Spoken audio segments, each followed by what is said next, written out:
Yay, and we're live. Cool.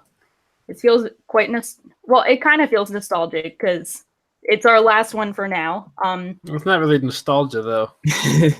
Yeah. I feel the nostalgia anyway. Our last one for now. It's awesome that it's announced that we're probably going to be doing more. So I had like a lot of things planned out to like cover in like terms of news because yesterday they came out with the Blu-ray sales, and then I was going to talk about like, and then today we get the announcement. So the second season announced, but there's also more news. Yeah, there's more. We have even more news, but I guess I should start. Well, I don't remember what it was. Wait, stay tuned. Stay tuned because I got you. But first, welcome back to the finale of The Promised Neverweekly. Today we had the last episode of The Promised Neverland Season 1, and I got a full house with us tonight, and we got the usual crew of 17, Smurf, and Jack, and we brought back amazing guest Urban the Myth. I think it's Urban the Myth. I know your name is Urban, but I was like, well, the cuts off the rest of it. So no, it is the full title, though. It's really just Urban. I just needed more words for the name. It feels like more of a. It definitely feels like a title instead of just like a name. Well, like it's one of those names that was like Urban Myth was an old like Xbox Live gamer tag, but I did a lot of like Halo Forge and got in that community and got used to being called Urban by everyone I knew, so I just kind of adopted Urban. I like it though. It works out well. Yeah, so thank you. It's just confusing. It is a good name. Yeah, thank you for joining us again. We're glad to have you back. Yes. So it's been a journey. Well, that makes it sound more grandiose than it is, but it was definitely a journey. The journey's just getting started. The journey is just this is where the show really starts. The show is done. The next episode, The Promised Neverland, finally starts. Yeah. Well, like guys, we told you guys thought we were lying, and we're just full of shit, saying like, "Hey guys, the show has just begun." What do you guys mean? There's only a few episodes left. Little did anyone know that we'd get the season 2 announcement like immediately. Not even I don't think it aired. It didn't air. It was apparently it was someone leaked next week's copy of Shonen Jump. Oh, okay. Oh, that makes sense. Which happens it gets leaked every week. Yeah, which happens every week because I guess the digital comes out before the physical copy does. So I think it's the print that comes out. I thought it was. Because I'm not sure. The leak is it's physical because they have to get the physical volumes in place in the store, so they have to like start moving them. Yeah. No, the digital version. Okay. Yeah, you're right. But well, they have to print them out, but the digital version comes out before the print version. But they still have to print them out and send them out. But someone did leak the page of the announcement, so it wasn't supposed to happen yet. It was supposed to come out on Monday, I think. But we got it today instead. It's more fitting that it came out today, even though it was leaked, because I like getting that, immediately confirming that we'll get another season, which I honestly did not see coming. Like I thought there was a chance they could do another season, but I didn't think it would be an immediate confirmation, especially because yesterday we got to see the Blu-ray sales were not very Gucci. They were like 700 for the like first volume of the Blu-ray, which is really low. Yeah, so for low. For people who don't, scour the Anime News Network and the something anime sites to like see what the Blu-ray sales are. In general, breaking even on an anime series is selling about 5,000 volumes for like. It varies, but roughly. It's tough to tell because you're never the numbers are never the same for every show. And they sell for different prices. Yeah, because they're different. So they're making different money, and but it's like they rough. Cost different amounts to make. They have different goals with the money, so it's like a really rough. It's like a rough estimate. Ballpark. Yeah, but you can tell a series has done well if it breaks about 5,000 sales per average for a Blu-ray volume. That's the general metric that we try and use to try and figure out okay, is this doing well or not? So 700. Wasn't Flip Flappers a meme because it had only Flip Floppers because it also had 700. No, it had it was 884. So it sold less than Flip Flappers. Wow. So that's surprising because I felt like this was very popular. Maybe they'll buy more of the last 2 episodes because that's what I would want to own on Blu-ray if I had to pick 2 episodes to own. I'd own the finale. Yeah. Yeah, this finale has been solid. So let's maybe transition into talking about that. Let's talk about the there's actual a lot show. to dive into today. Oh, you don't that want was to a talk good about transition. I Blu-ray didn't even realize sales? it. You don't want to This isn't snooze the over promised- Blu-ray sales? This isn't the promised Blu-ray sale. Apparently, there were no promised Blu-ray sales. But yeah, getting right That's into true. it. Yeah, getting right into it. We have the finale. So, I mean, I've talked a lot about Blu-ray sales. Let's just jump right into it. 17, hit us with the finale thoughts. Go for it. Finale thoughts. Okay. So I actually wanted to ask you guys some questions because I didn't have time to check back into the manga today, but I feel like a lot of this episode was done very differently in a way that I thought was fucking great. I thought this episode was fantastic in a lot of ways. I read the manga last week or the week before. I just So- read it like an hour ago to confirm. So, Yeah. same. Okay, cool. Like, So the you guys biggest are gonna help. thing- So like, Mom didn't like actually. Did she say goodbye to Emma on top of the wall in the No, manga? or what no? happened No, they was changed that. They were like Yeah. framing it as like it was at the same time, but really when Mama like caught up to them, it was the ropes blowing in the wind and they were gone already. Right. So they changed it to make her like catch up to them and like face to face, which I hadn't ever thought they would change, but I think it was a good change I liked it. because it kind of Yeah, gives like I did finale, too. like a last meeting between them. You know? Yeah, It's so like a that's kind of final goodbye. what I felt like. So like in the manga, it feels a little bit more for this entire like first arc. It feels a little bit more like it transitions straight into the next arc. Yeah, whereas definitely.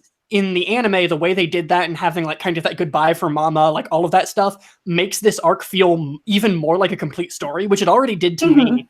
And Yeah. I massively appreciate that because I think that I like the ability to recommend these 12 episodes independent of the rest of the series, which Yeah. obviously will hook people on the rest because I love the rest. But like these 12 episodes are a great standalone story, I think. Yeah. It's like with Yeah. like Hunter x Hunter. You can recommend Hunter x Hunter because it feels like a complete story. Like there's obviously some loose ends here and there. We still have some of that, like with the Willie and Minerva stuff, and there's the pen. There's still some stuff we don't know, but it for the most part, the main plot has been mostly wrapped up, or at least is at a really good stopping point. And so it is easy to recommend and not say it's not complete, but it won't leave you like on a cliffhanger. Right. Yeah. And then you can decide if you satisfies want to watch you the for rest of what the it show gave you. because it's obviously going to be something different now, but either you're invested in the characters at this point or you aren't, right? Yeah. Mhm. Right. Yeah, and I did check the manga chapters for this. I think it was the last 3. It's like 37, 36, and 35. Mhm. And they pretty much adapted it as like closely as possible, except for that one change with Mama meeting them on the wall. But Mhm. everything else was like pretty on point for like how they did it in the manga. Obviously, some things are stretched out a bit more. Like they show them training more in the anime and the manga. That was like one page where they showed just like little like Yeah, which drawings I of them loved. training. I thought the training montage was Those were really good. good. It was so good. It was Oh, I had a different question. So for you guys who recently read the manga, did the like question about like whether or not they had to like leave the younger kids behind, did that come from Gilda in the manga? It did, yeah. It did. She brought it up. Okay. She brought up She the was- dialogue yeah. was almost exactly the same with Gilda kind Yeah. of leading And she also that. brought up the other farms. Yeah. Or whatever. Cool. Yeah, that was the other thing I didn't quite remember. But yeah, anyway, I thought this episode was so well executed. The music in this episode was Oh so my good. God. The sound, So like I've talked up the legit- sound. Sorry. Yeah, no, you're fine. I legitimately almost cried during Isabella's backstory. It wasn't even like Same. sad. It just really got to me. Yeah, I like was this crying episode in just blew me away. Last episode 11. I wasn't on the Neverweekly, but because I was sick. But like I cried. I think I can't remember if I cried or not, but I definitely felt like I was crying inside. So, That's so always this, a good this feeling. this entire episode, I was on the edge of just like tearing up, like for the entire thing, and it wasn't like I was sad about stuff. Just like I was just blown away by how well it was done. For me, it was like it just felt really powerful. Like I don't know Mhm. exactly, but it was just like they're doing it. They're fighting against the odds and they're winning, and it's like, but they had to like fight hard, and it's not just like a gimme.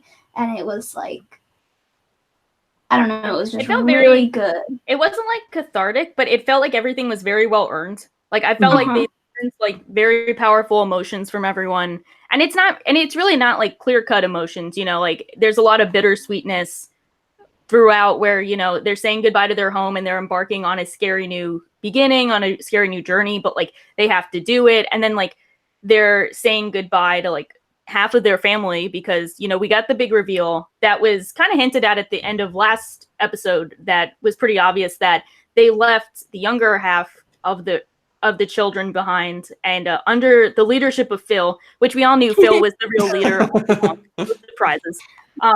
Hopefully he doesn't eat them for more power, but fingers crossed. We'll find out season 2.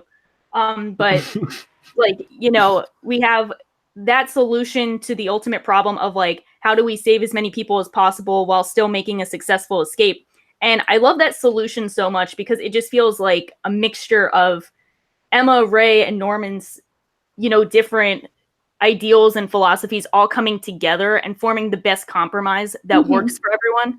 And we talked about it a lot last time, but the thing that I really love about this series is the idea of taking the traditional Shonen Jump optimism and challenging the odds in impossible situations, but bringing some sense of reality and, you know, reasonable thinking to it and merging the two. So you get a really satisfying solution that makes you feel good emotionally, but makes sense logically. Right. And does that mean it's a deconstruction? So also talking about the Shonen Jump stuff, this show does a better job of communicating the power of friendship than any show that actually talks about the power of friendship, I feel like. Because it's true.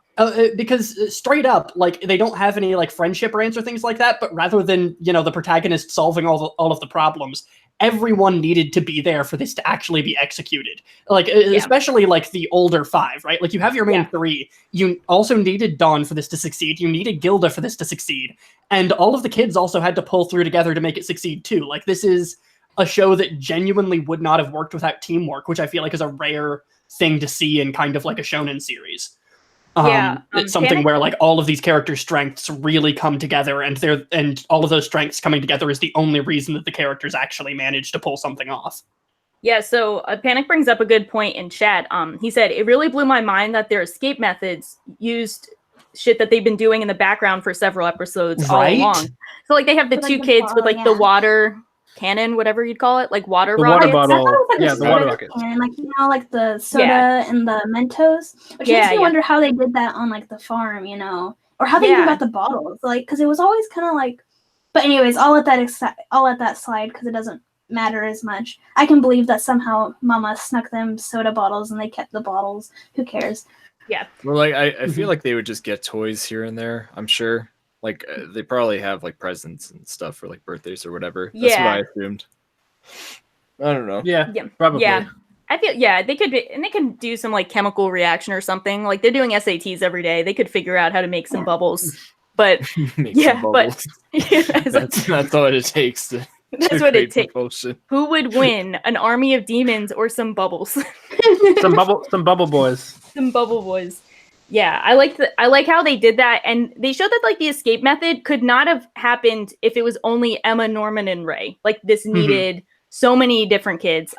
There's a lot of like, you know, I don't want to call it a redemption arc, but I love saying that for Don because he was such a dumbass earlier. But how about the Don redemption arc? Like he's the first one to go. Like he's the first one to go across. He could have just died. No one would like, you know, no one would be like, oh, that's well. Yeah, so like he's like the first. He like really stepped up as a leader, and I was like really impressed. Test dummy. Yeah, he became the test dummy. Yeah, and we appreciate his potential sacrifices. I never really disliked him early on, so I don't know. It doesn't feel like a redemption exactly, but it's like yes, he's like proving himself. I guess he's stepped up. Yeah, I never found him like annoying or dislikable, but he was definitely like kind of, you know, the whiny kid who was like, fuck you, Norman, let's play tag with super unfair rules because you always win, and then like goes from that to being the fucking unit that he is by the end of the show. Because he always wanted to prove, he wanted them to kind of view him as useful, and they finally gave him the chance, and he like went above and beyond. So I'm like happy for him with that. Yeah. And were you saying something, Smurf? I remember while I was talking.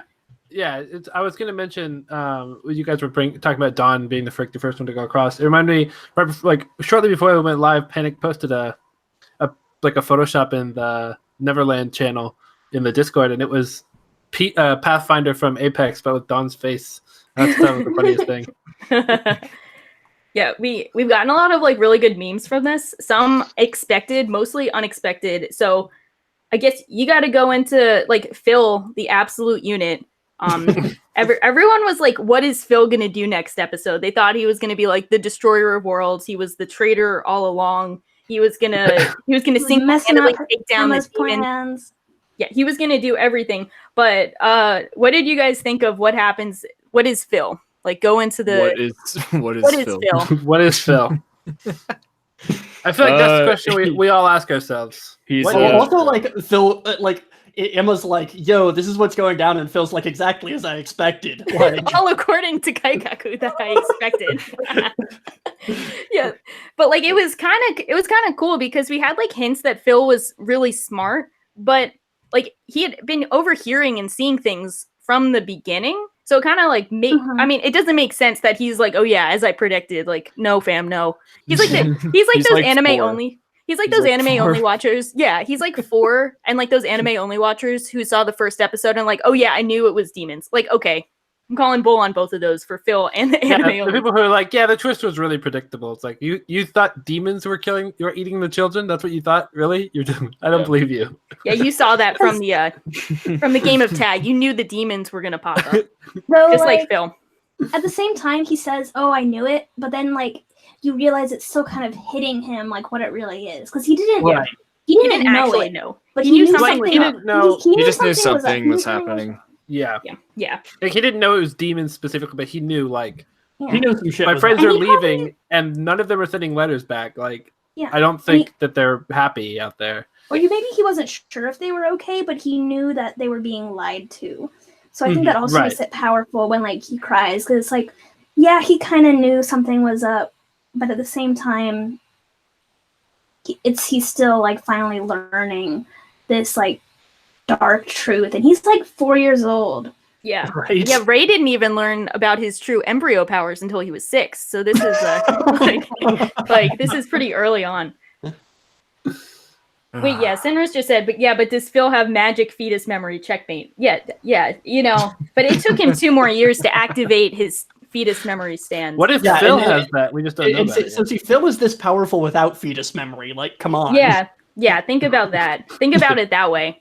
But I like the it's a big moment when Phil is like able to hold down the fort. Like he's like willing to. He knows full well that they'll potentially get harvested in 2 years, and he's putting his trust in Emma and everyone, which is a really powerful moment. So yeah, well, on the one hand, he's so smart that he's got to know that he's safe. But on the other hand, is he really safe if he knows the truth? Which they might be able to tell. Like, they might be able to tell that he knows Mama the truth. calls him the fuck out. Like, yeah, when Mama's like, she knows. But the Mama probably wouldn't tell anybody else, given the ending, how it ended. Well, it's interesting how she knows that Phil knows. Like, you know, she sees through that, and she was like, yeah, they got it out safely. She's kind of the big character of this episode.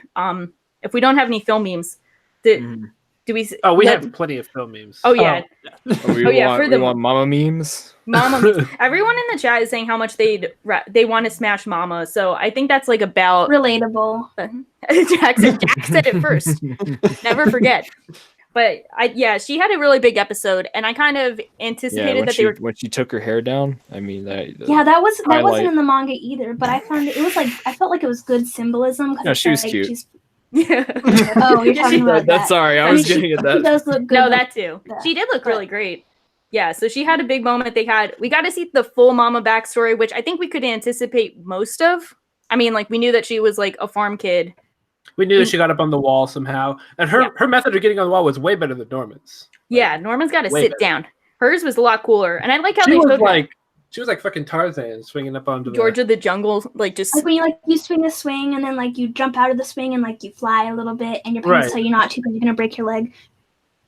Yeah, that was impressive.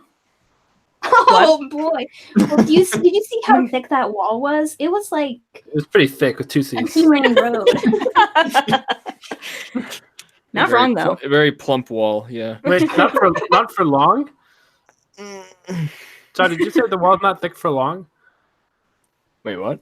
What? I think we lost something in translation. We lost a lot, and I think it's mostly.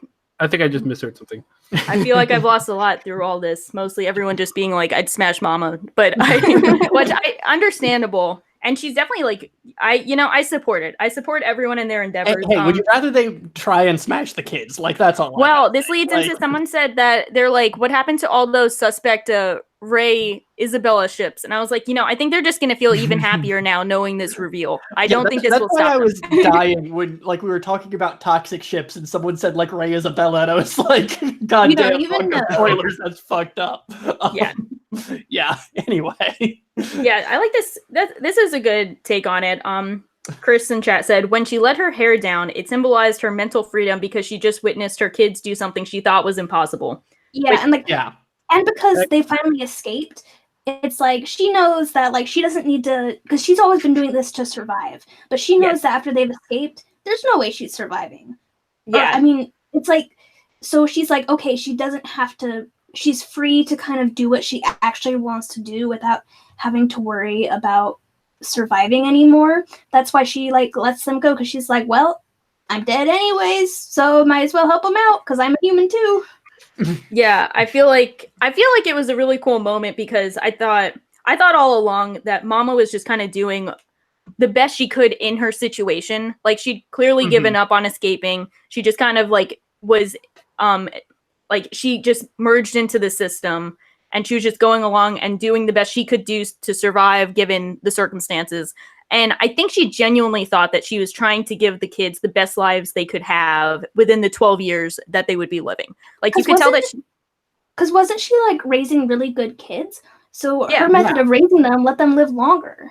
Yeah. Yep. So, yeah, they got the ultimate kiddos. Like her method was great, and you could tell that she really does care about the kids. It's just really messed up that she's breeding them to be slaughtered at age 12 at the max. Yeah. So but it's always it's like a major thing for me that I always love in shows when you see like a villain that's awful and like going to fight their hardest, but they also have like grace and defeat, and I feel like Mama is such a great example of that. Yeah, when she's like she took down I forget if they did this since I just read it, but I like that after they escaped, she took down all of the all the evidence, all the evidence, and she just let in the anime, but didn't emphasize it. Yeah, like they showed it. They showed her grabbing it, and then it cut to her like folding them all up. Yeah. So, like, she's letting them escape to the best of their abilities, and she's, like, seeing them off and hoping that, they can get out as far as they can. It's, like, now that she's lost and she knows that she's probably done. I mean, we don't know, but, like, she's probably good game after that. I was thinking during that section, like, what would have happened if she left them there? Because that wasn't at her farm. That was at a different person, like a different house in the plantation. They rounded the corner of the wall. So they're at once they don't do the bridge, they'd probably have searched the perimeters and found the ropes and gone from there. But as it is, they have no idea where they need to start. They weren't going to blame someone else for it because they knew that they were her kids. Yeah. No, I was just meaning like if one of the kids in that place wandered out there and was like, "The fuck is all this? What's all this hanging out here? Just hanging from the tree? What's going on here?" I thought that she threw the ropes down the chasm, but I don't remember if that actually happened or not. I just kind of assumed that would be the logical thing to do. Well, I don't think they were ropes. I think they were like bed sheets. Yeah, I thought that's what she had all the kids sleeping in. Yeah, she has all the kids. Back. She's like, I gotta bring them back. Yeah, so she brings them back, and then all the kids fall asleep outside with her, and she sings the lullaby again. So because you see her like finally folded over. Freedom genuinely love them. Yeah, I like that moment. The rope that they brought, they used to tie the black girl to Ray. Yeah. The one that they used to get up. Yeah, they used that. I don't remember her name. It was like Jemima, I think. I think it was Jemima. I was going to say she has a name, but I don't know what it is. She's going to grow up and make excellent maple syrup. I feel like that was actually her name. Like, I do feel like that was her name. I think it was, It was her name, because I remember being like... I remember laughing at the pronunciation of it. Jemima. I think it's funny how, like, the characters, their names are sometimes kind of sus. It's like, oh, okay, I've got this black lady villain, and she's, like, kind of an underling. What do I need to name her? Then she, like, looks in an English dictionary. Oh, Crown works. Yeah. And then, like, they have the European... this Say black the little girl or European whatever. pronunciation of Crone. See, it sounds classier when you say it that way instead of crone. Like that sounds like that Yeah. sounds just creepy. Crone has class. Panda said in chat, like, who okayed the fact that the black girl was named Jemima? Sounds like Aunt Jemima. Like, yeah. It's like I was like, okay, what's this little black girl? What's a black girl name? Looks at syrup bottle. Oh, I got it. Guys, I swear the show's not racist. I Or, swear. like, Yeah, well, I mean, it's also just like kinda a straight different thing translating between cultures, right? Like, I swear. like in Japan, no one has these names, so it's not like, yeah. Slightly Okay. off topic. I showed my parents the Promised Neverland, and they got to like the 3rd episode with Crone running around. My dad was like, "Is this a bit racist?" And I was like, "Dad, come on." Like, Yeah, I was like, though, but like, I was like, Dad, you don't even watch any anime with me, and this is like the first take you're coming out with is like, oh, that Crone is racist. I was like, you need to recognize the differences between cultures, Dad. How dare you? I think Crone was a little bit racist in how She had some exaggerated features, but they could have done a lot Yeah, worse. there's just Anime has everything. done a lot worse. And But I read a good article actually about how Crone was kind of problematic, but also because like it showed her in the system, like the system failed her and it was rigged against her, and how that was like an actual like reflection of like for Black people in America or in general. okay, I doubt that was an intentional Maybe it thing. was. Because I feel like they're all kind of failing with the system, and the fact that Yeah. she managed to become a sister is actually her rising above like 90% of the people there. That's true, but she still wasn't favored like Isabella was, like, because like she could never have Well, 'cause reported she was Isabella. kinda- I mean, I think it's Yeah. more because she's kind of stupid rather than her being black. Yeah. Well, think, wouldn't yeah. wouldn't that be racist if it's she's stupid, so she's black, so she's stupid? Well, she's I one don't of the know. smartest But- people. She's one of the smartest people as we've seen because That's she got true, yeah. perfect scores, and she's a potential mama. She's like a sister. She's a mama in training. So we did Right. see her overcome Mhm. like the majority of the people there, which is part of the Mhm. reason why I think that there are no racial intentions behind the portrayal of her character in any sense, because I think they do give her her own role that's not defined by race, and she has a profound impact on the entire series in a way that I didn't think degraded her. That's just my take though, but Yeah. I guess Oh, getting back, What I also wanted to say about the naming thing is like Phil, I don't know, he looks kind of like, I don't know, like with his name maybe it's the name that makes me think this, but like he kind of looks maybe like Filipino maybe, so it's like the kind of like We're drawing so many like, connections God here. damn it. it's like I don't know, maybe that's just me thinking I don't like know. the naming I is actually kind kind of- of for some of the characters like that. It's like based like their name based on their race or whatever, or like the one Asian kid has the one Asian name. Like in the first episode, what's his name? Hao. So we even I don't see know. Hao? Yeah. Did we No, even he's see just him? in like a flashback picture. Okay. I mean, I don't really know. I don't know. What were you saying, 17? Another thing, I was just gonna comment on what I thought Phil's race was, but that's a complete digression because, like, I don't know. Yeah, wait. He came Yeah, off as 'cause like kind of West Asian to me, but that was not. I think it's relevant. cool in general that they have a multiracial looking cast and that Yeah, for everyone sure. has very distinct character designs. So I think that's kind of cool in general, and it's Yeah. cool that it's not like it's an interesting idea when you think about how they're raising them as different types of meat and how they're not just like, mass producing one race where everyone looks the same. Yeah, They're getting meat I from honestly all don't places. have that much of a problem with like the Jemima naming convention and things like that because again, I think that's culture. The one thing that is like concerning to me at all is like some Crone stuff, and in particular, like especially how the anime played up like her crazy shit. But I feel outside, like, yeah. Especially with like the little baby doll that was like Well, the baby doll It is wasn't offensive for many really reasons. The baby as I doll have is- documented. I've was the doll? documented my offendedness at the baby doll for episodes.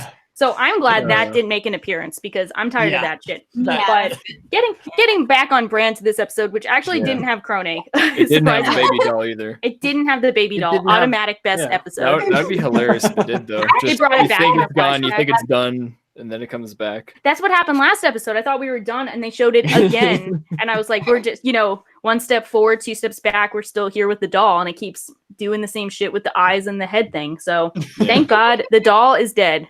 Man, But- she did not take care of that thing though. She did not. This is why she was not a mama, because she had a doll that she did not take care of well. She failed the Maybe it egg was- test that we had to go through in high school. it's like, oh, you can't take care of an egg. Hmm. So that was good game. Her But- egg came back taped up and like lighter. It just lost some weight. Don't worry, I put it on a diet. It's fine. It's fine. Just don't look at it. Yeah, so this was a big episode for Mama. I was talking with someone else in our Discord. Well, I'll have a link to this below, but when this episode gets posted. So join our Discord and talk with us. We meme and have serious conversations sometimes too. But they were saying that how they didn't feel like Mama was really redeemed through this backstory. And I was wondering if you guys felt that. Do you guys feel like they tried to redeem her, or was it just another case of like further characterizing her so they might make her more understandable? Well, like in a way, I think it's fine. It reminds me of how like Yu Yu Hakusho villains would get like fleshed out a bit more, like at the very end of the arc. Yeah, like that was the thing. Like, but I think in that case, obviously they have a lot more time to develop them as characters, and I think maybe that's what Mama might have been missing, because she's forever a presence, and she has moments where bits of her personality kind of show, but like you don't really get a great idea of who she is until the last episode, so it might not be like enough for people.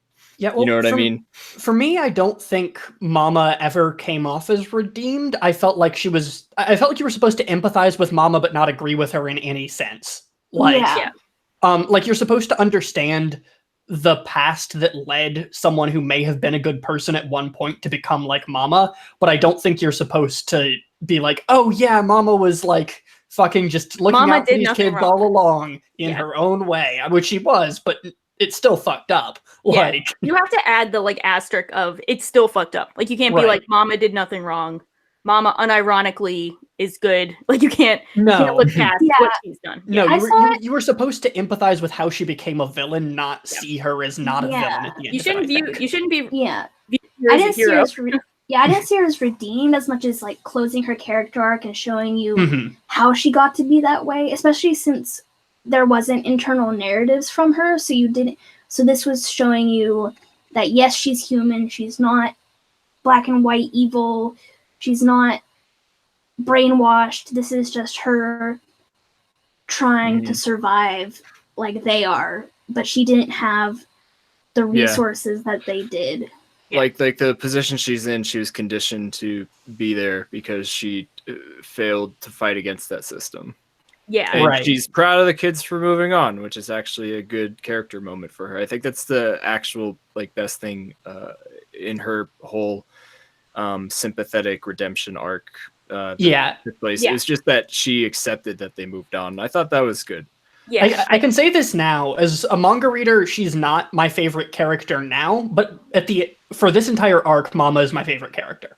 I'm assuming that they give her a bit more. Like I read about 3 or 4 chapters, and I remember that they showed that she had the print on her neck. Yeah, that's like actually the third in the very chapter, beginning, which they didn't show at all. Chapter like, 3 or so, they like showed her part. like she was like looking in the mirror, showed her tattoo, and she was like, "I will survive," which made me think of that one song, like the the one with the same title. So the song called "Survive." I will survive. But anyways, so I feel like it always framed it from the beginning as like a battle for survival between them, and each had to survive in their own ways, which the anime didn't have as much of, but it kind of showed it in retrospect. I was kind of afraid because I knew that as soon as they didn't show the Mama tattoo at the beginning of the series, I had a feeling that they were going to save everything towards the end as a flashback. And I've definitely had like my ups and downs with them saving almost the majority of the characterization for villains until they're almost defeated. Like in Yu Yu Hakusho, I think it worked. Like with Krone, they did the same thing. Yeah. In Yu Yu Hakusho, they did a good job of it because I think it also like felt like it made more sense. But I don't understand why they didn't have that inclusion at the beginning, where we know that Mama is also a farm kid and she's also fighting for survival, because I think it didn't feel like there was enough foreshadowing. Yeah. Although I do kind of think that you get that impression after you get to know Krone, though, because you kind of get the impression that they're all like that. Yeah, but it was such a big reveal in the manga when they have like chapter 2 or 3 when you're like, oh shit, Mama's fighting too. She was a kid who was working in like she was a kid who grew up in the system I understand her moving forward. Like, you could understand from the get-go that Mama was trying to survive. Meanwhile, like in the anime, we still have people speculating if Mama's a demon or not, which is kind of like a completely different frame of looking at everything, you know? Yeah, I think it's like misplaced ambiguity. Like, like she's just like evil. Yeah. She's only shown to be like bad. Like, you have, it's harder to tell kind of where she's coming from. Yeah. Also, if anybody wants to go back and look at the first ED now, they actually have frames of Mama as a kid in the ED. Like, which is kind of unfortunate. It's kind of unfortunate because you don't see that ED after the reveal, obviously. Yeah. So it's just like you have to go back to it and go, oh, hey, I see. That's cool. So they do some Emma Mama parallels like in the ED, I think. Yeah, I do think there's some parallels between their characters too. Yeah, definitely. Someone in chat mentioned that a while ago. Very few episodes with a second ED. I liked them ending with the OP in this episode. I thought that was a good touch. But especially since they kind of didn't get much of a shot to like do it early on and like wanted to throw you right into it. But we had like 2-3 episodes with the second ED. I think we had two or three. They re-zeroed it, guys. Finally, another re-zero. I was so hooked in this episode, like from the get-go. That it wasn't until the end that I realized, oh yeah, they forgot to play the OP. But I thought that worked really nicely as like a closer for the entire thing. I love the ED's character, the OP's character arc too, of like where people were not so hot on it, and now like at the end of it, we're all just like, fuck yeah. What were you saying, Smurf? Oh, I was saying that kind of what Jack said was that I when the OP started at the end, I immediately went, oh yeah, I guess they didn't play that earlier. Like I didn't even realize. Yeah. I was so invested in what was happening on screen. Related to openings, when they like showed like the sun like peeking out, like in my head, the Hunter x Hunter OPs just started playing because that's like what that was. That's what it had like. So I thought that was kind of funny. That's a very that does happen to me too, where I'm watching something else and then Hunter x Hunter pops into my mind. So I feel this deeply. I do think it also has a similar theme of like the journey has just begun. It's a new morning. They have so many things coming. New things are about. You guys know what I mean. But I really like what they did with this episode. I really like how they handled everything. So I guess. Well, I kind of wanted to talk about season 2, but we can talk about that later. Did you guys want to talk about? I want to mention one quick thing. Go for it. Someone in chat whose name I can't pronounce. I think it's Catyam HD. Catyam. I guess Catyam. Sorry if I mispronounced that. Just call him HD as a compliment. He pointed out the Noitamina logo, which I mentioned when it first happened when I was watching it too. Yes. Loved it. When it came up, I was just like, this is amazing. Like I've never seen them do that. I've seen a bunch of Noitamina shows. I've never seen them change it for the specific show. And I love that so much. Yeah, maybe that's why we didn't I find it kind of funny. So at the beginning of the episode, they always have that little animation thing where it's like that. Yeah. So they, instead of it being like the girl running with the table or whatever, and then they show Noitamina, they just showed like a really cool sketch of the main 3, and they said like the Promised Neverland instead, but they still played the same like song intro, so you know what it was for. No, and you know what? It's gonna be for all their future shows, because this is gonna be maybe the money maker. It's gonna be like Minions and Illumination. Like Oh my gosh, this is like the Minions of anime now. They just have like the Promised Neverland children everywhere. Promised Neverland is the Minions of anime. Yes. I can't wait to look at my mom's Facebook page to see all the Promised Neverland memes. It's gonna be the Phil ones. Phil is the true Minion. Well, they're the Minions for Phil. I find it kind of funny that just like a couple of days ago on our anime, there was the AMA from the guy who directed the thing that the Noitamina logo is from. And that was part of his thing. He was like, yeah, you know me from this, and this, also known as the Noitamina logo. And I was like, that's cool. And then that week, they're just like, no, we're not going to show that part of it, though. Yeah, right? Wait, yeah, so we're going to do, like, here are the big ones, and it's like, but not the one you animated. Goodbye. Yeah. It's like he leaked the info that you can't confirm, and he's like, bye-bye, none for you. But that was really cool. Maybe that's why we didn't notice the opening, because we were just so entranced by that. We're like, holy shit, this is so cool. But I realized there was no opening when the ending happened and they played the that works. Yeah. That works too. Well, the episode just like dumps you right into it, and so I don't know. I was invested from second one and was not even thinking about there being an OP until it was like, oh shit, this episode's over. I'm also a skipper, so I mean, wow. You might have skipped the when you're talking about the opening. You thought you were skipping the normal opening, but it was the cute. No. So I was watching the beginning of it, assuming it would show like a minute of something, and then cut to the OP. Yeah. And then it just kept playing, so I forgot about it. I think it was also cool that the opening was at the end because it was like the start of their journey, you know? When the show really begins. Well, yeah, the show's really beginning now. Yeah. But it's like the show they're just ready started. to go out. You know, they're away from, they're out. And they've the show is beginning. Opening. We meme, but like actually it's kind of more true now than like half the other times we said it. I like how when our memes literally every other time we've said it. It's like when we literally every other time. When your memes become reality, it gets kind of scary. Like we all knew that Phil was going to be a badass, but like he actually is a badass. And when we say like the show just begins, like, you know, it is kind of just the beginning of their journey. So our memes have been real all along. Yeah, season 2 is actually the first thing you watch. This is just the prologue. This is when you get like the promised before story, and now we have the promised after story. Someone have legitimately seen someone ask if there was a before story for Clanad after story. I've also Clanad. You know, yeah, and then people are like, Clanad. Yeah, that's definitely one of the best. That's amazing. That's one of the best threads I've ever seen. That's easily one of the best threads. So is that like every response? Everyone was like, yeah. The best thread I've ever seen was the thread of the guy who asked if there was an anime about vaping.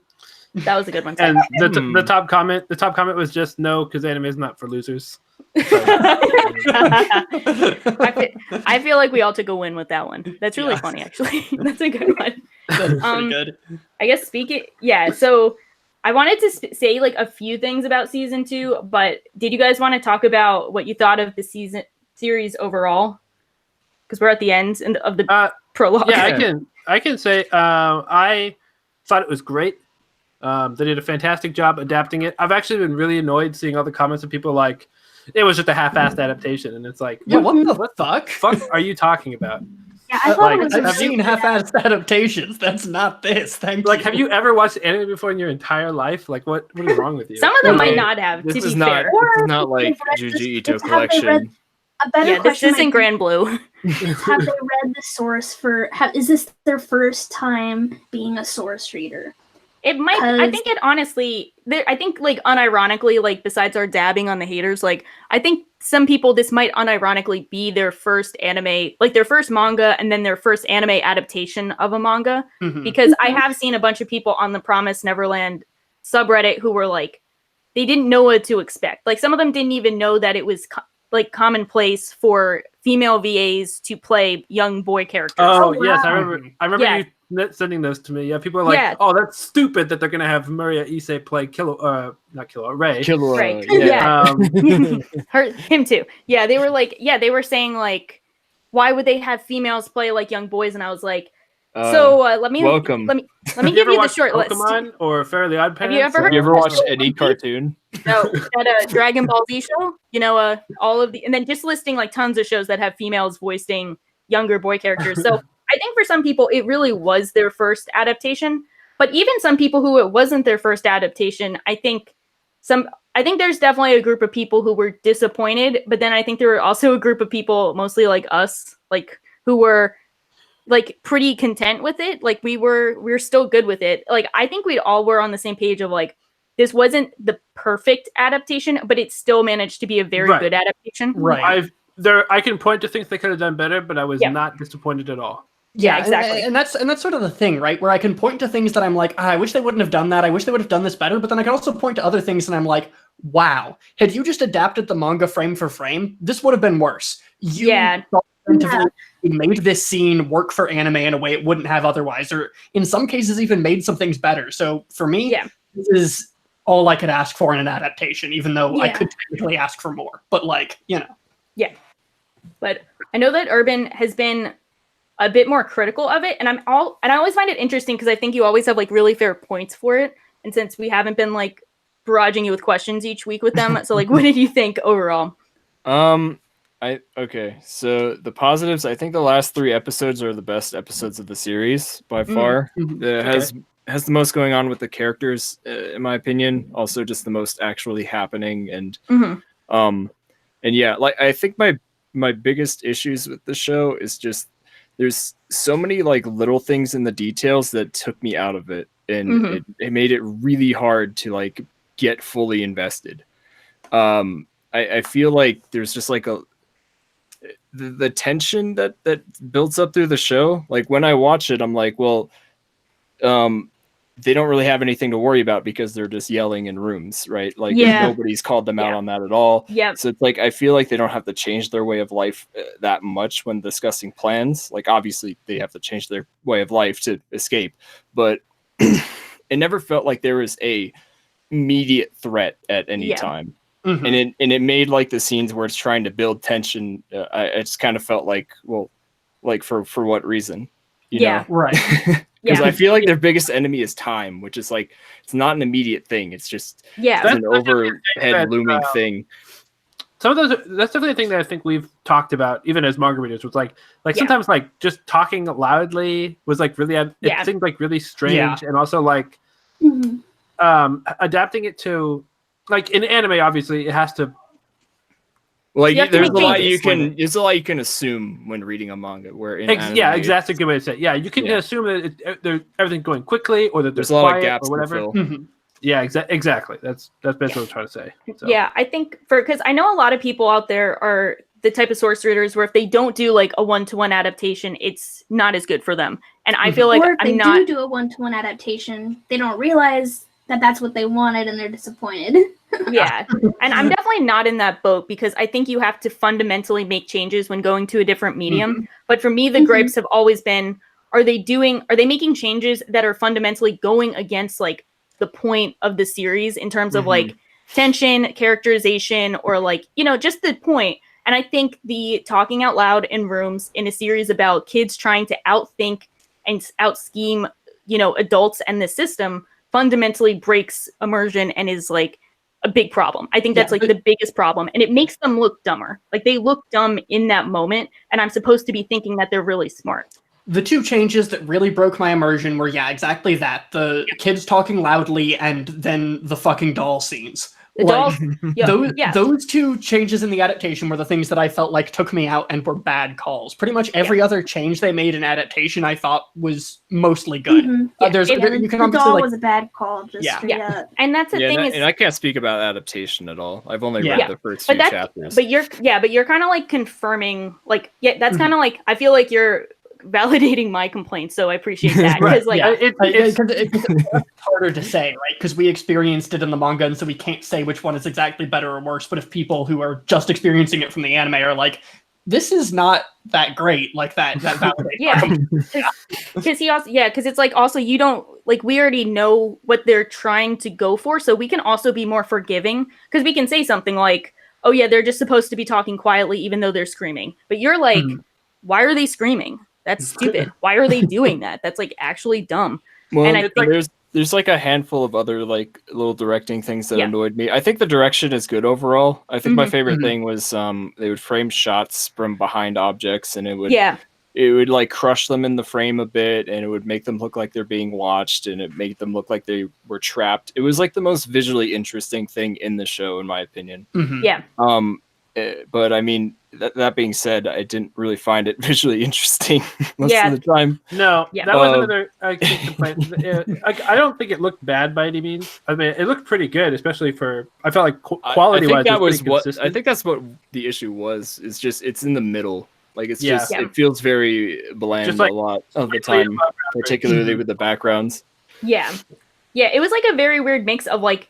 I feel like some scenes it would be like visually gorgeous and they'd nail it, but then sometimes it would be like just kind of weird. And like, it was very like scenes where they're like lit by like this orange and blue like color scheme.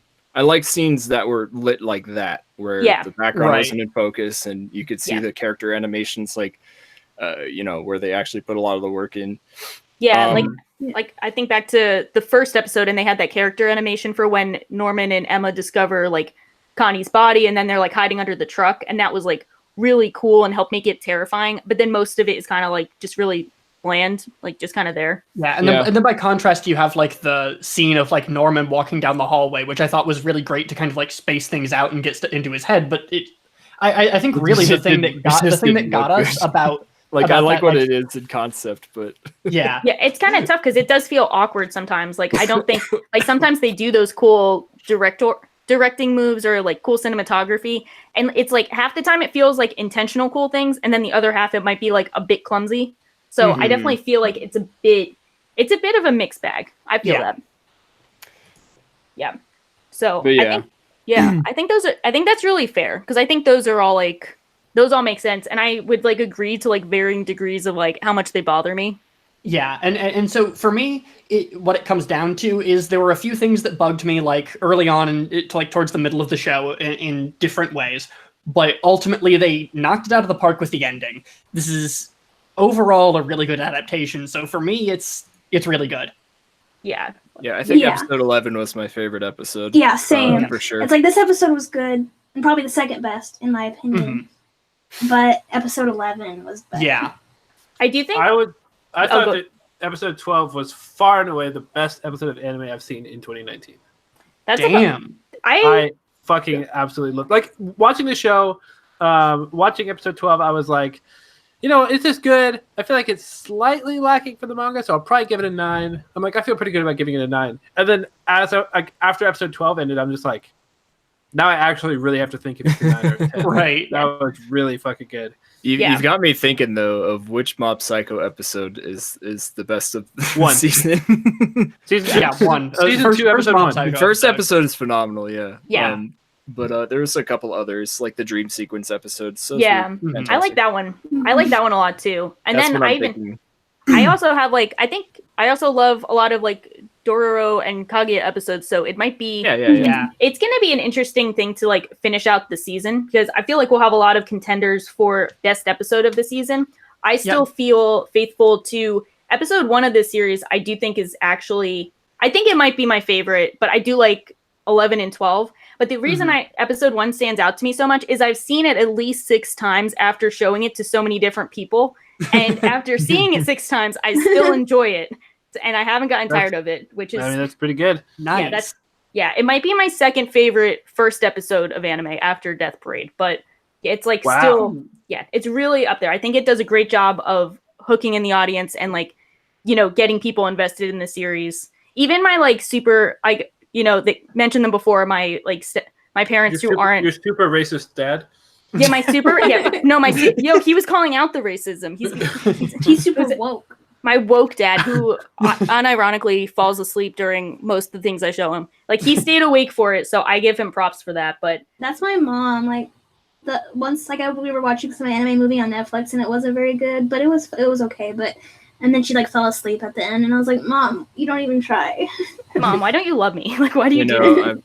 I've come to realize any parental figure. Sorry, I have like step parents and stuff, but any parent I've showed, anything with subtitles or cartoon, they could not give a single shit. They just don't watch it. Parents are the worst. I gave up.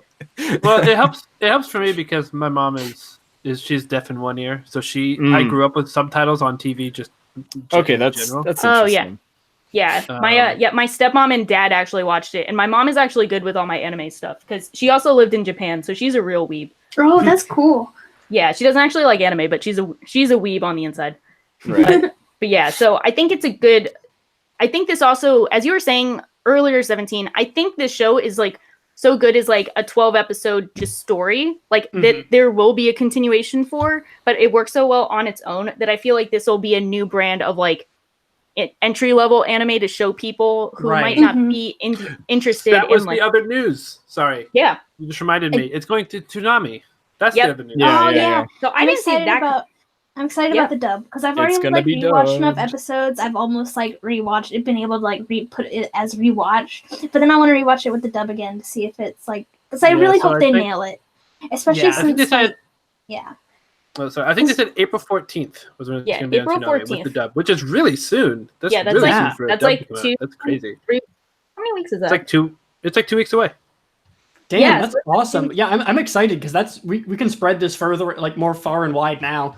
Yeah. I have one friend who I introduce like anime to and stuff all the time, but he's dyslexic, so he can't watch anything subbed unless it's like Legend of the Galactic Heroes, which he knows he'll love absolutely and will watch it and pause it for. Yeah. But Right. So like, don't ever show him like Tatami Galaxy.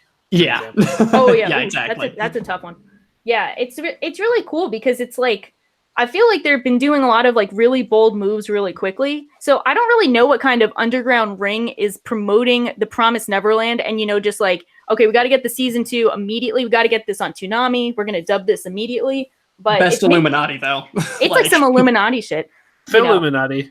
Yeah, it's definitely the Illuminati. The dub is really good because I mean, do hope the dub is good. It'll be kind of simul dub, like it'll be weekly, so they probably won't record it all at once. Maybe I don't know how dub for Toonami works. I don't know how Toonami stuff works now. I have no idea. At the same time, it's like I'm hoping that maybe like it not being like kind of the Funimation or Sentai simul dubs or whatever, maybe it'll let them do it really good. In this, because I guess Funimation simul dubs are decent, but the Sentai ones, no. So I just hope they avoid I just hope they make it a good dub. Yeah, I hope they do a good job too, especially because I mean, I do like dubs, but when it comes to kid voices, I really get like it really depends because if it's in Japanese, I can pretend that like I don't really know if it's annoying or not. But sometimes when they try and do like English kid voices, I'm just you like, can tell they're like overacting. Yeah, and it's like really a lot of the time obnoxious. So they just gotta get the voice actors to just naturally sound like kids, like Brittany Karbowski. Just get like literal kids. Let's go for the authentic thing. Just get some literal. Like Fullmetal Alchemist. Yes. No. They cast a kid to play Alphonse. Oh yeah. 2003. Yeah, I that's right. That. I remember being disappointed when I switched to the Brotherhood dub to rewatch, and then it was like some new voice actress. Yeah, because he grew up. Because it was a voice actor. They cast Alphonse. It was a kid. It was a young guy. It was a young boy. Yeah. Unfortunately, he passes prime into Alphonse. By the time Brotherhood came around, he hit puberty. So they're like, but since they know it's getting a season 2, they might go with the female voice actor just to that's a good point. Yeah, that's probably what it's going to be. So they make sure the guy doesn't grow up. That's a good call. Heads up to Promised Neverland fans who were not aware that female voice actresses get cast for male voices a lot. We got you. Both in English and Japanese. I think there's like a market for a child-sounding adult male that should be in voice acting. Yeah, they should capitalize on that. It's like how the brother from Hannah Montana was like 45 or something when they were. Oh my god! But you're right though. Ugh. It's crazy. That's pretty interesting. When I don't actually want to think about that. Actually, now that I know that, I don't want to think about that. But I appreciate the knowledge. Yeah, no problem. Thank you. I'm here for your Hannah Montana trivia. I did love Hannah Montana. I hate admitting that, but I did. I watched some of it, but my parents, we didn't have that TV channel at my house, so I just watched it like occasionally. I was jealous of people who did have the TV channel, so they could keep up on all the news or the cartoons.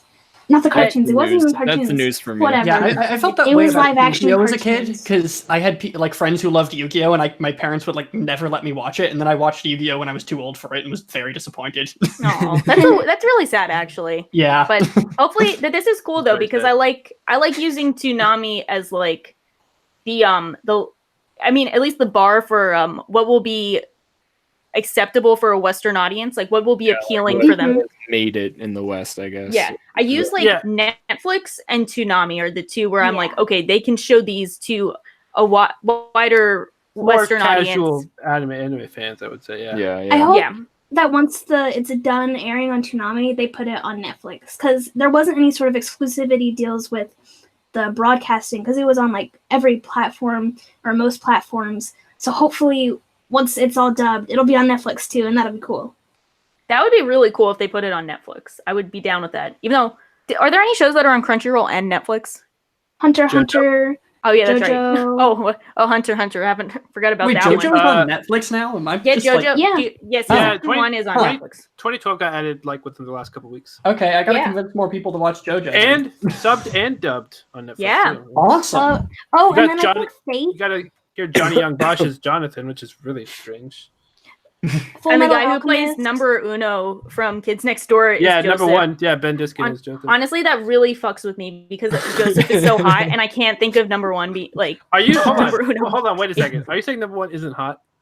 No, it's in my childhood. It's like it fucks with me. I cannot hang with that. No, I can't do it.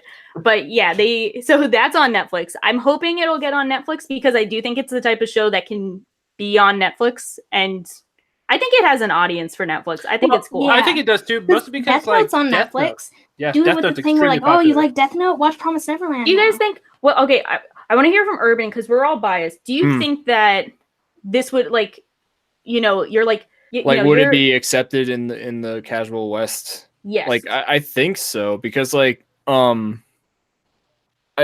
think generally shows with a darker edge will capture the Western fans a lot more, and also like already Western fans of anime are already like crazy about it. Mm-hmm. Like I don't know if Blu-ray sales will reflect that because I don't think Western audiences really buy Blu-rays that often. Yeah. Compared to Japanese audiences, but yeah, no, it's been popular in the West already in anime fandom. So I mean, I can't really see it like failing too hard. If it fails, I don't think it's going to fail. I think it'll be. I think it's going to be fine. I expect it to bleed into the mainstream. Like Promised Neverland is one of those things. This is entirely just a gut feeling, but I can almost see it being more popular in the West.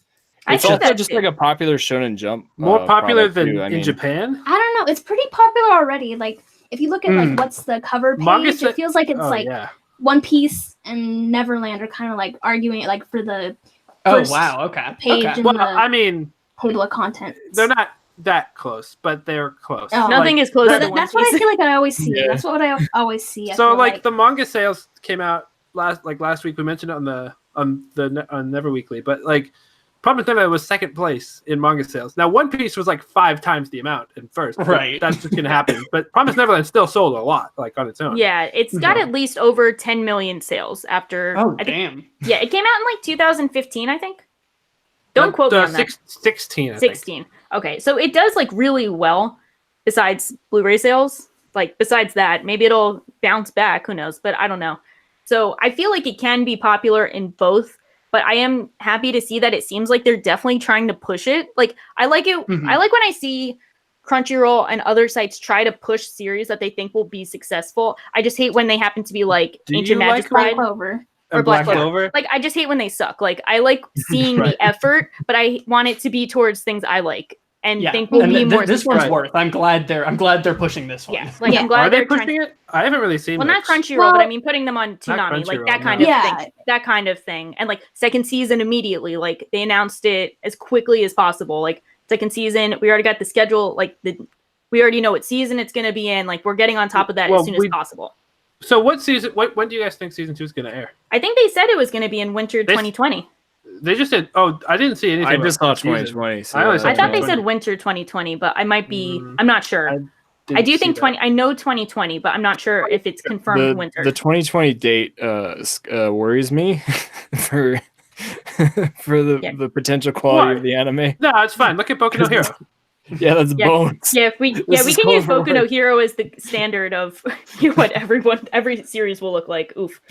Yeah, there's not a Noitamina show announced for winter 2020 yet. It's only up to Psycho Pass 3 in the fall, which I mean it might be 2 core, but I kind of doubt it. Yeah. So it could be as early as January.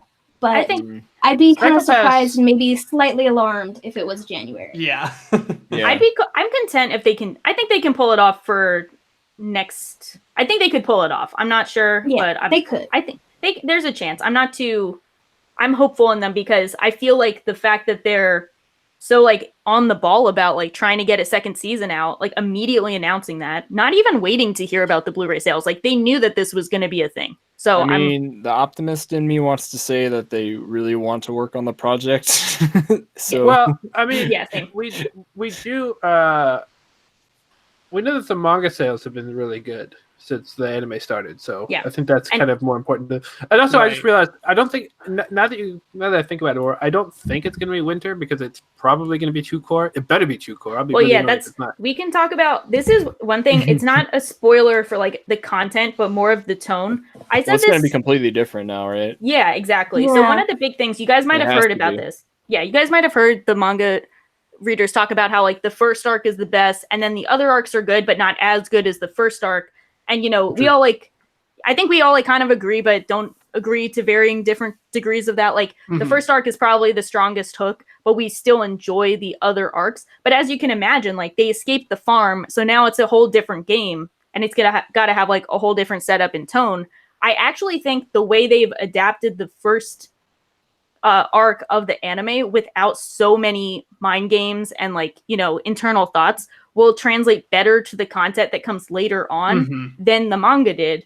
And I saw this one comment, it was like months ago, and I thought it was way too galaxy brain to be true, of like some dude was saying, oh yeah, they're adapting it this way because it'll fit better for season 2. And I was like, what are you talking about? Like, you don't know if there's going to be a season 2. Like, why would they do that? They don't know.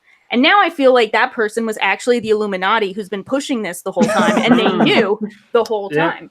So yeah, that makes sense. They'd want consistency because they know the manga. Like, we don't know if the manga writer they probably knew all the first arc, but they might not have been able to like really plan the tone of the second arc or whatever. That's what. Yeah, I read that somewhere in an interview, I think. Yeah, but anyway, we're the other thing is we're hoping this is 2-core for. I wasn't even thinking about that before you guys brought it up, but my reasoning almost has to be. My reasoning for that, and it's not. I'm not going to go into details, but I feel like if it's 1-core, it will not end in a good. It won't have a good ending. Yeah, exactly. If it's 2-core, it will hit a good arc. It'll hit the it. manga. It'll be satisfying. Yeah. I'd say it'll this. It'll end an arc. It'll end an arc with the second core. It won't end. It would almost be like for people who've seen Hunter x Hunter, it would almost be like you have the Hunter's exam and then you stop after the Zodiac arc. Like that would be the equivalent for me, where like you're stopping after a transition arc, and you're like, why would you do that? So I think it's like who are we? Studio Wit? Come on, come on. We don't do that here. We don't stop after transitions arcs. So yeah, for completely spoiler-free thing, we have a transition arc, and then what I think is generally considered to be like most people's second favorite arc in the manga. Some people probably have it as there's not very many arcs to choose from, to be totally honest. Yeah, that's true. But like some people hold it in the same regard as the first arc. Like it's comparable. I think you should put it up there. For me, I can't compare the first arc to anything else yet. Is kind of where I am. Like the first arc works so well as a complete story, and then there's just the rest of the manga where I feel like that has to finish before I can give it a verdict. Whereas the first arc, like I can judge on its own. It's like you have to judge the first arc versus the manga as a whole. How do I think? I think it'll be received. I think it'll be received pretty. I think it'll be interesting because it's going to be very different, right? Yeah, like, I think it's kind of the same concerns I've had when people say they want like a second season of Gakogarashi or School Life. I'm like, well, but why? It's going to be a completely different show. Yeah, I mean, unless they've read the manga. I kind of want it, but like, I want it because I wanted to follow the girls. I saw what they were doing at the end, and I was like, that sounds interesting. I want to see that. Yeah. And so that's sort of the thing. Like the manga, the characters are still really strong and continue to get better. Like as much as there's no story as complete as the first arc, and as much as it's different, you're still getting a great experience with the same characters. So it's one of those things where some people are going to be disappointed because it isn't the same show. It can't be the same show anymore. I do think in a weird way, because people had such high expectations for this first season compared to the first arc. I think they were let down. I think they'll be impressed, if not content, with the second and third arc presentation, because they're probably not expecting that much anyway. So, by expectation standards, I think it'll actually be fine. And they might enjoy it a lot more. Yeah. Well, I think manga readers will like it better as an adaptation than they liked the first arc. Maybe they'll give it like the difference, but they'll feel more satisfied with it as an adaptation. Whereas I think anime only people, they might be a little disappointed in it just because it's not the same thing. Well, But that's my they'll thing. Is I probably think it's going to realize be similar to this. I Yeah, think it's going to be it'll so be similar to similar. what we already have. Like, I It'll think be they won't find similar. a difference between the two. maybe, but I don't know. I 'Cause don't they know. I already- kind of think it's more likely that manga readers will be the ones kind of more enthusiastic about it in general. Well, I've I seen don't a know. bunch of people. You'll see less manga reader complaints probably. You always do. You always do somehow. But yeah, but I Well, think it makes sense. Like if you're a manga reader, you're already a fan of the show. So I mean, you're going to like seeing it be put to animation, especially if it's done well enough. You know, Yeah. like if it's And I also kind of feel like if you read it and were disappointed because you were expecting more of the same, and then it wasn't, on a I don't want to call it, it's not really a rewatch, but upon seeing the arc again, you would know to kind of temper your expectations. You know what to expect going into it, and maybe you'll be able to appreciate it on its own rather than trying to compare it to what came before. Yeah, that's a good way of putting it too. Yeah, because I liked it. I just didn't like it as much, but I still thought it was interesting, and it all contributed interesting content. Like, it still provided interesting information. And I think, like you said this, Urban, where you're like, the most amount of things happened in these last 3 episodes. Yeah. Where I feel like it'll continue to make things happen. And that's kind of something that we can all look forward to, is learning more about the world, learning more about the characters. About Minerva, we don't even know it's up with that pen. Yeah. Anything.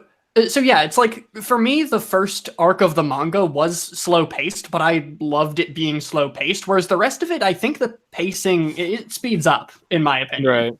Yeah. In terms of like, I'm also going to assume there'll be like more of a consistent like threat, potentially, because now they're on their own, and they, even if it's not like the demons, they're gonna have to fend for themselves. Yeah, it becomes a different struggle. Which is like, it's not just time. It's not just like Mama at some point. It's like, they're not fighting to escape. They're fighting to survive. So it's a completely different scope of things. But it was equally as interesting to me. So I hope we get to see some cool stuff in season 2.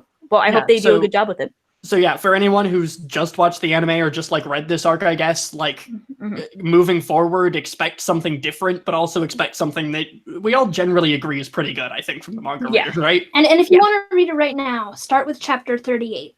Yeah, chapter 38. Because it ended with chapter 37. Just right. It didn't. Yeah, that was it. Yeah. So start with chapter 38. Yeah.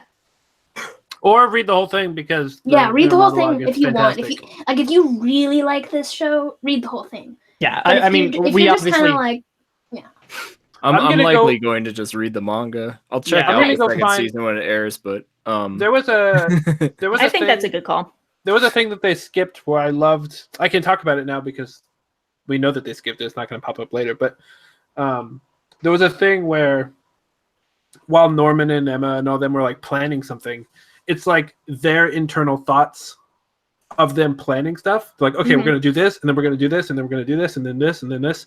Yeah. And then it cut, like, and then you think, like, you're thinking that's their thoughts because they're the ones on the page with the thought bubbles. And then the next page you turn it and it's Mama thinking, I bet that's what they're thinking. And it's like, oh my God. Like, that's amazing. No, that's Mama is totally the medium outsmarting really well too. Yeah. It's like Mama is just outsmarting everybody. And that's something they kind of called back to in this episode, where they had like, they're probably going to think we're going straight to the bridge, but we're not, you know? Yeah. Oh, I really want to see that. But someone's asking about the guitar thing. Yeah, someone was asking about the guitar thing. No, that was in the manga, but obviously it wasn't the theme of the show. And actually, you can't hear the notes. The anime original part of that whole motif was like in the first episode when Isabella like hums it as she's taking Connie out. That was original, and we were like, "Whoa!" I think there's also a different point in the show when she hums it too. Yeah, she does hum it at some point. She hums it a lot. She hums it while like doing laundry or something. Yeah, and I think the manga Ray hums it. Oh wait, we didn't even talk about that. We didn't even talk about that. We didn't talk about Ray. Okay, that's actually my favorite plot twist. Sorry guys, I'm a dumbass. So that's my favorite plot twist in this first arc, is that Ray is actually Isabella's biological son, and that he used his fetus powers to remember to figure it out, which is like kind of dank. But like him humming the song back was like one of the like most.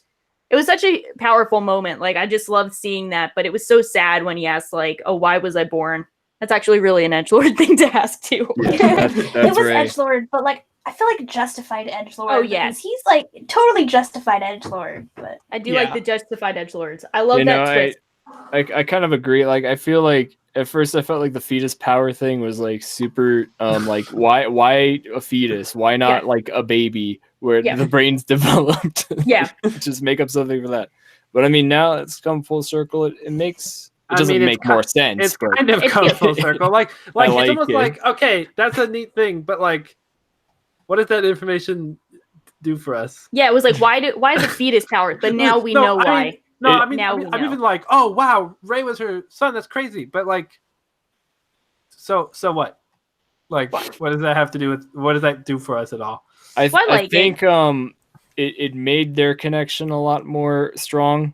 Yeah, considering it's her biological son. Yeah. Also, I think it's more important for Mama than it is for Ray. Though in hindsight, now it makes like her one-on-one with Emma feel like it should have been with Ray. Yeah, that's what I was thinking too. Actually, I actually remember thinking that too, where like she should have said goodbye to him as he was going off. But I get it because like Emma's kind of like main character-ish and like makes sense. Yeah. But I do think it's more important for Mama's character than Ray's because it showed that she was also impacted by the events going on around her, but she still couldn't get past the fact that like she had to give birth to him and care for them for her own survival. That when he asks, why am I born? And she's like, so I can survive. That's just like, Mama's character in a nutshell. Like that whole moment where Ray talks to her there, that's her character. something she mentioned in the manga that wasn't quite said in the anime was that it was because she wanted to like stick it to the demons. Like, I'm a human, you can't eat. I'm going to survive. So that way you won't eat. I'm not going to be humans that eaten. Yeah. Yeah. Yeah. And they did make it clear in the manga too that Ray knew that Mama was his mom. It wasn't why am I born? It's why did you give birth to me? Which is a very subtle wording that changes the meaning a bit. Because I remember watching this and being like, does he know that Mama is his mom? Like, I guess he does. It might have been a translation thing. I don't know. Maybe somebody it might be that. But it's still like it's definitely confirmed he knows. Like he knows. Yeah, I'm sure I'd be surprised if he didn't know, because if he has memories of the fetus, I'm sure he remembers his mom giving birth to him and breastfeeding. It's so ridiculous the more we keep saying fetus powers. You guys all thought like blowing up the planet in DBZ was bad, but no, we got fetus powers. I just think about every time I say fetus powers, I just think of PT, the Silent Hills. Oh yeah, the baby in the sink. The Ritas fetus. Yeah. The Ritas fetus. What is it about fetus? Is just such a meme word at this point. Oh my god. Like when I hear fetus powers, I just imagine just the floating, like levitating. Like it's fetus, like what's that arms one? out, just. Yeah. Is that one meme where it's diaphetus, like diabetes. Diaphetus. Oh my god. But yeah, I like that scene a lot, and I like that plot twist. I thought that was a cool way to tie everything together. And I forgot to mention that earlier. Whoops. I like when like music motifs come together. I like that a lot. So yeah. I mean, I'm just kind of a sucker for that. So like even if it was like a bad scene, I would probably still like it. Yeah, I feel you. I feel music is powerful. They did a good job with it too. Like I like the actual song. I feel like the song does a good job of being. I'm gonna go listen to it again. I saw someone posted it in our Discord, so I did. I got you. You did. I didn't see who did. I just saw it linked. I got you. I didn't want to give anybody credit. I was like, nope. I feel that. I'm not even gonna pay attention. Yeah, I think they did a good job with that. So I'm pretty excited. I'm hopeful for season 2. Might try and actually see it on Toonami just for that like experience of pretending to be a kid again and watching stuff on Toonami. Yeah. So right. I feel like you get to come full circle with that. Oh God, what does Tom look like now? Tom. Oh my gosh! Wasn't his name Tom? Yeah, Tom. He's and still Sarah. I think he's still voiced by Steve Blum, right? I think so. Yeah, I think they have to, right? Someone's asking if fetus power is a new stand. No, it's an old stand. We already have a stand that turns somebody into a fetus. So we did. I feel like we do have that, it's an OG right? stand. Yeah, yep. Set turned someone into a fetus once. So we already have that. We have. I'm intrigued by Chris's comment here, man. The whoever smashed Isabella is happy, man. It makes me wonder. Well, we don't know. Pretty sure. It could have been artificial insemination. Yeah. Yeah, it could have been artificial insemination. You don't know. Yeah. Given the fact that they don't let kids grow. Okay, how the. Yeah, that's the biggest question. That is the biggest question. Like we saw all the mamas in training. Never saw a single guy. That is kind of weird when you think about it, because if they're going so out of the way to like nurture the kids, why wouldn't they start from the beginning and like not make it like literal test tube shit, you know? I don't get, that's a big thing, and I get why we don't know, because you know, like the kids don't know and we only know like certain information, but like I still kind of want to know. I'm just curious, you know. I just want to know. The actual twist is the guy from Conception. And that's, oh my god, that's what it is. It's a crossover series. Dude, oh my god, Panic, where are you? That's like, you called this shit. I was.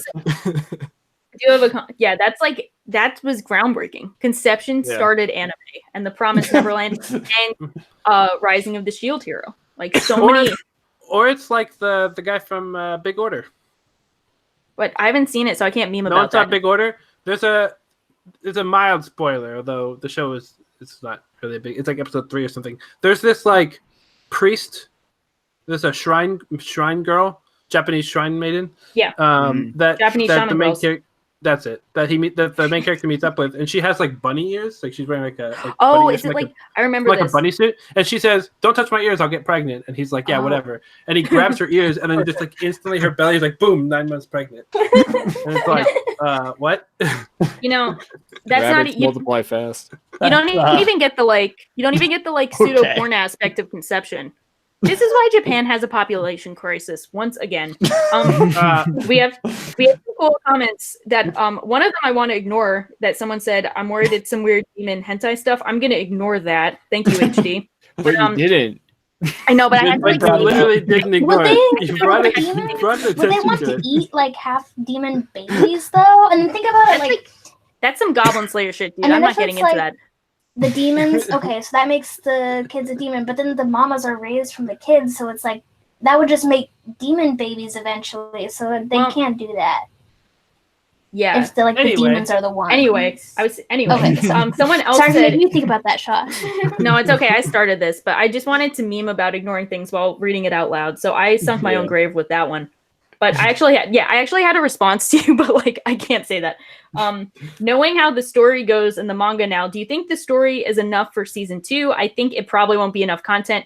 No, they 100%. have more than enough content. We have more than enough content. So this, I guess to like break it down a little bit, this season covered 37 chapters. There are currently like 130 in the manga. Yeah. So if it's 2 core, we can expect it to cover like 75 to 80, which I think would put it. I think if they adapt it to like chapter like 100-ish, they could end it there. So there's definitely enough. I forget exactly when that arc ends, but it's around the number 100 or so. It's around 100 somewhere. So I think and it would be good. It would be fine. That'd be a good ending for it. So yeah, we definitely have enough content. And then by the time that airs, we'd have enough for season 3 too. Yeah. So hopefully the season 3 would be the final season. Yeah, I don't know. I kind of want as much content as possible, but on the other hand, I also want it to like. You don't want. I don't want it to drag itself out. Good anime adaptation. Yeah.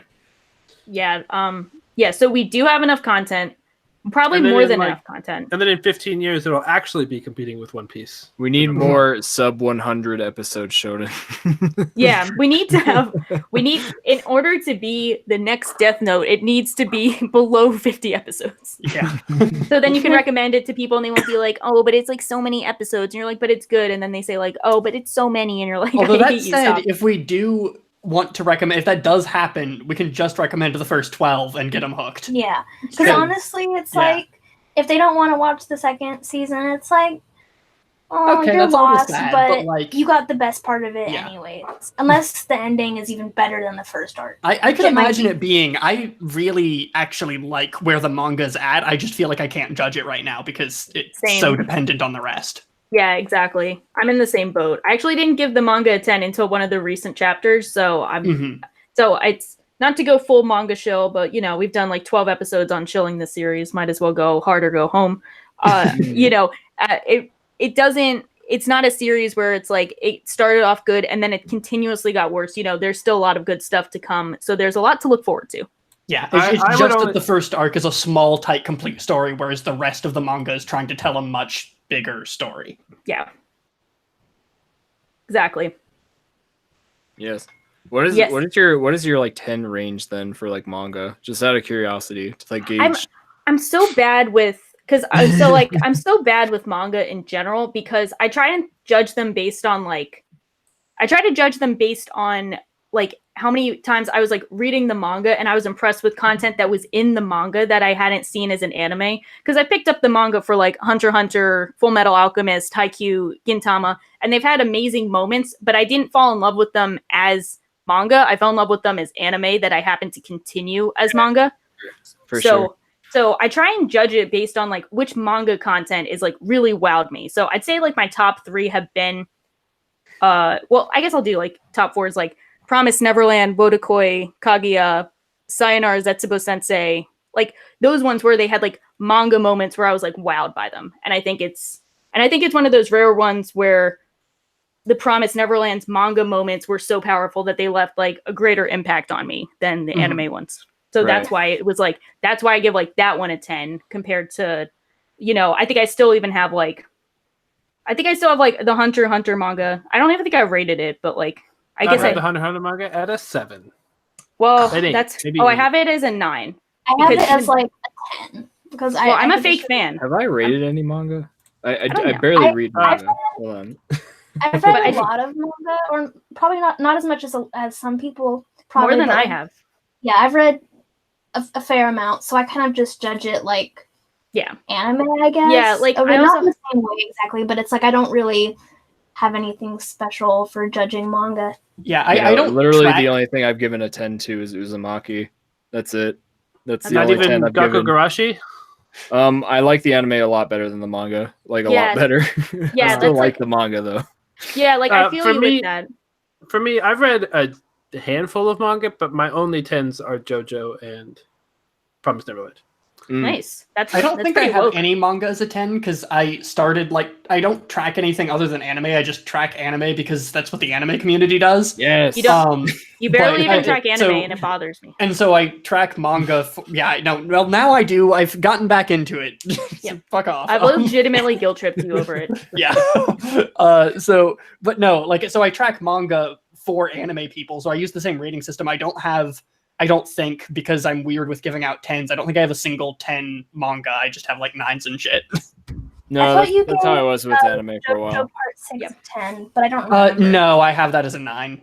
Okay. It's a high 9, but like... It's tough. It's really tough between the two, especially like I think all of us prefer anime. Like I think like a 10 out of 10 anime will be stronger than a 10 out of 10 manga for me. Just like preferences. I don't know, to be honest. Cause it's like potential of the medium. Yeah, exactly. Because I care so much more about music and sound design and voice acting. Yeah, than, music is the big one for me. I'm not sure if I like anime or manga better.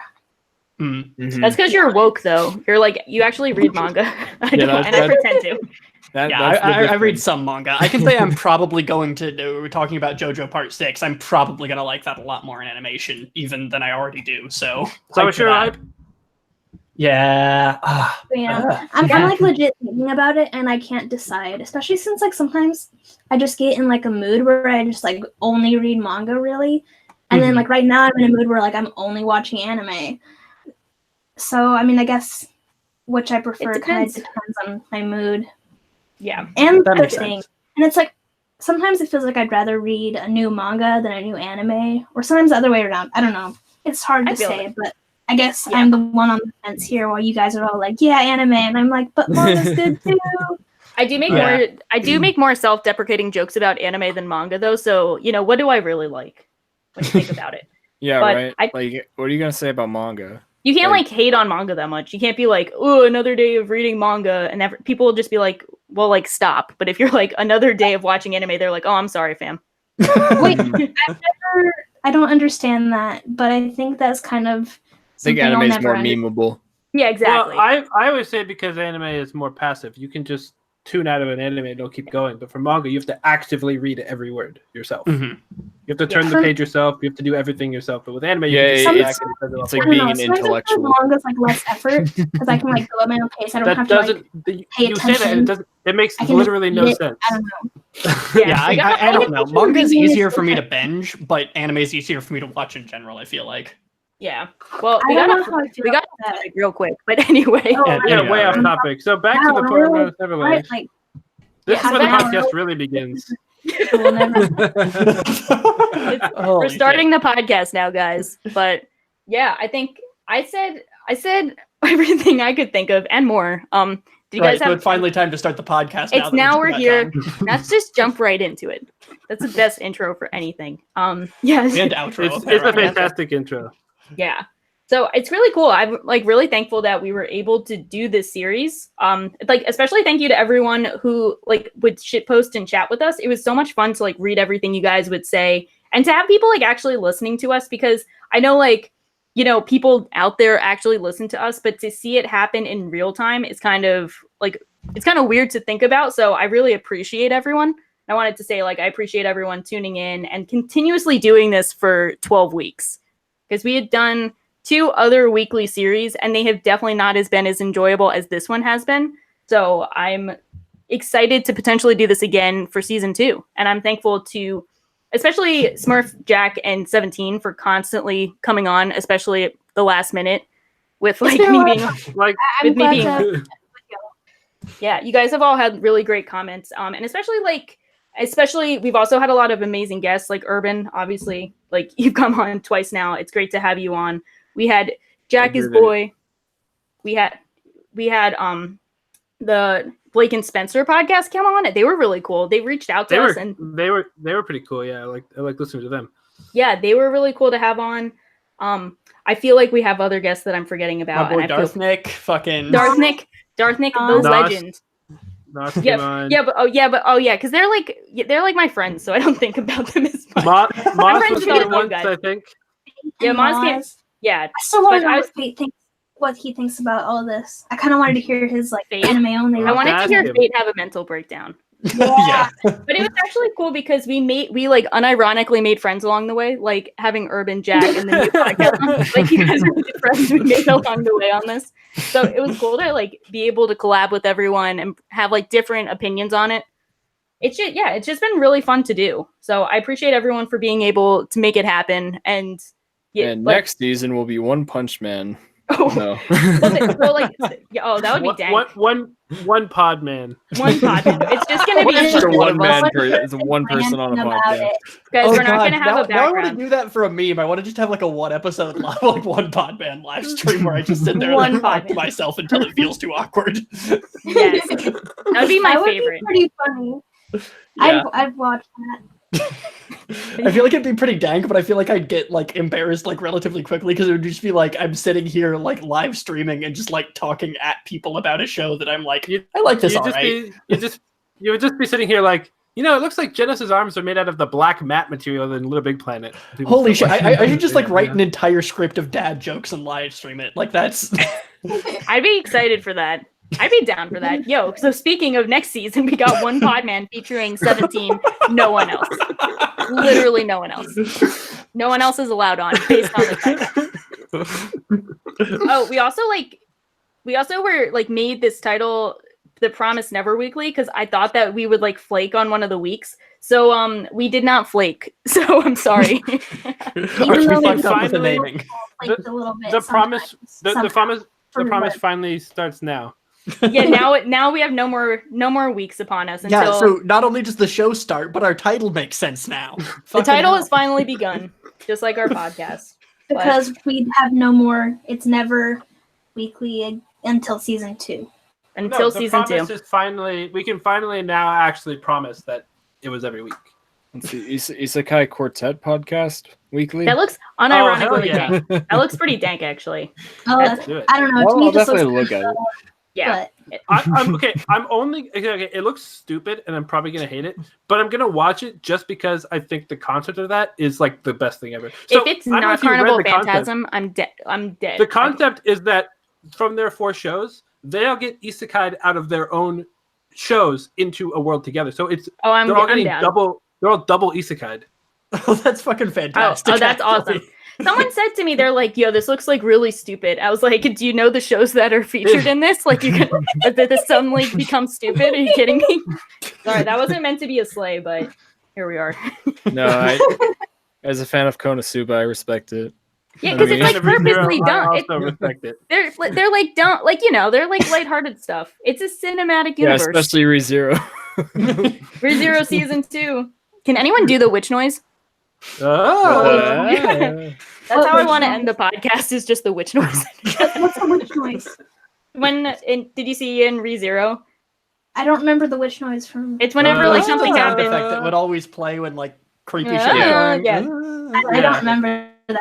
Well, You well, would just, recognize if you heard it. It just got Just memed. Yeah. It's I one need to of watch many it. things from that series that got memed to hell. Bacon does it all the time. yeah, it's pretty funny actually. Yeah. But I'm thankful to the fam squad. Thank you for everyone who came on, especially my fellow podcast members who I didn't thank. I don't even know if they're gonna listen, but I mean, we'll find out. They never listen to these episodes. I don't blame them. We'll find out actually, but yeah. I So don't listen to these episodes. I don't know. yeah, because my voice is on it, so I can't listen to that. Exactly. I can't listen to you. Yeah, but I appreciate everyone, and until next time, I hope you enjoyed The Promised Neverland. I hope you enjoyed The Promised Neverweekly, and I hope you enjoy our podcast. Please, download our episodes from Simplecast. I'll have a link below so you can listen to it on Simplecast, and you can download it on iTunes, Spotify. I think it's on like Google Podcasts, and subscribe to our channel because the next episode we're releasing is unironically our best episode. Like I'm not joking because I'm not on it, so I can say that. I had nothing to do with it, so it's not a humble brag, and it might be the dankest thing we've done. So if you're down for all of that, Kind of stay excited tuned. and kind of worried. That's the best way. That's the best way to react to that because you should be. You should be. So stay tuned. You should be all of those things. You should always be all it's of a those time is all I can say. It is. So I hope you guys enjoyed that, and join our Discord, follow us on Twitter, and until next time, have a good week. Thank you, Senris. Goodbye. Thanks, Sinris. Yeah, thanks, Sinris. Thanks, Sinris. Goodbye, Sinris. Thank you for showing up. Goodbye forever.